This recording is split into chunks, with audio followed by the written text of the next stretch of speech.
Mga minamahal kong kababayan, maligayang Pasko po sa atin lahat. Ang panahon ng Kapaskuhan ay panahon upang lalong magsama-sama at magmahalan ang bawat pamilya at ang bawat isa sa atin. Ngayong Kapaskuhan, bibidang muli ang mga kwento ng ating lahi dahil ito sa espesyal na selebrasyon na ika-50 taon ng Metro Manila Film Festival na bahagi na ng ating buhay at kultura bilang Pilipino. Ang mga magagandang pelikulang kalahok ngayon, ang Golden Year ng MMFF, ay siguradong magbibigay ng gintong saya at mag-iiwan ng mga ginintuang aral. Tangkilikin po natin ang kwentong Pilipino.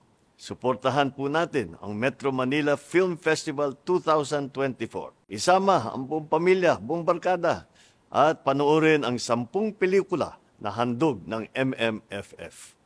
Mabuhay ang pelikulang Pilipino!